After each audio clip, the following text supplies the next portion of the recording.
This is Musings and Counsel from London Baker Law with Debbie London Baker.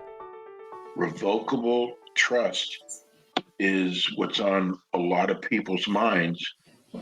And can you explain that to people? Yeah. People will call and tell me I need a trust. And then when we talk, great example, met with a couple last Friday. I thought we were meeting for 45 minutes because they said they had everything in order. So they might have they've moved from Minnesota and then now permanent Florida residents.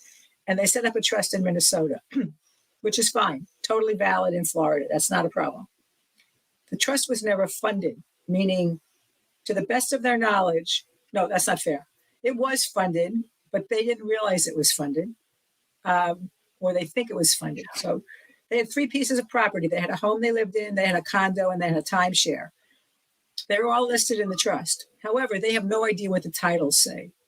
Ooh. They sold the home, so it's moot. But I said, if these other properties are not titled in the name of the trust, you effectively have a trust that's of no value to you. So people say, do I need a trust? I said, it really depends. I love that answer. I think the second week in civil procedure, the professor said, a very, very valid answer for an attorney to give a client is, it depends.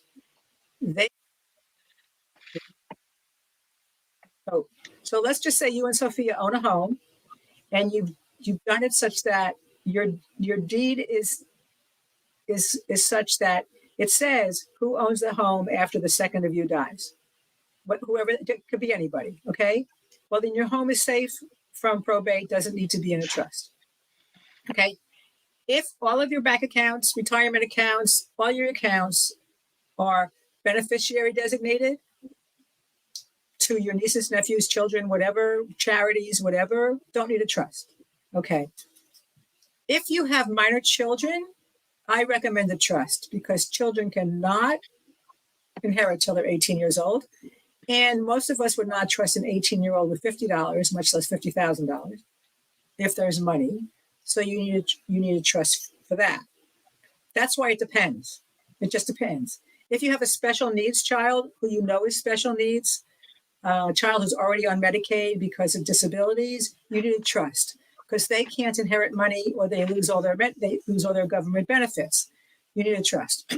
The thing is, the revocable part, which people get confused about, is it just means that until you as an individual pass or the second of the founders of the trust pass, you can do anything you want with that trust. So using the example I used about the house and the condo and the timeshare, let's just say all three of those were titled in the name of the trust. As long as that trust is revocable, they can sell all of those properties. They don't need anybody's permission. They don't need any special thing because they're still theirs. They are the owners. The trust only gets them after they pass. So that's revocable trusts. And most people, I'm finding, probably 50% of the people I talk to who think they need one, they can get by without them. I have one guy who's going to do a trust. Why is he going to do a trust? Oh, because he's got a child he's a grown man, but who might wind up in a situation where he's on government benefits. He won't be able to inherit his share of the trust when his father passes. He may not be able to inherit his share of the trust when his father passes. So we're doing a trust with that wrinkle, that extra step included as a contingency, not a definite, but if somebody needed a vehicle to manage this person's money, his father would have put it in place in advance.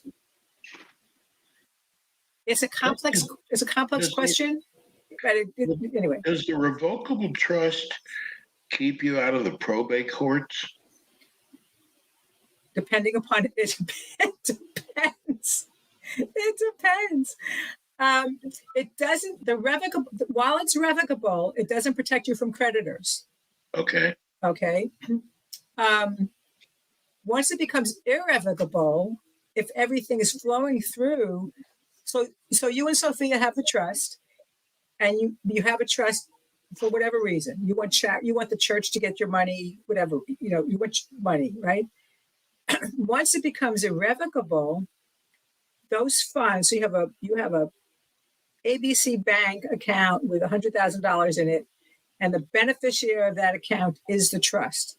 So when the second of you passes, that money goes to the trust. Once it gets to the trust, it gets distributed the way you want. Whoever in charge will distribute it to the charity. Okay. But while it's revocable, you are not protected from creditors. It's not protected from the IRS or anything like that, as long as it's revocable. This has been Musings and Counsel from London Baker Law. Learn more at londonbakerlaw.com. Thanks for listening.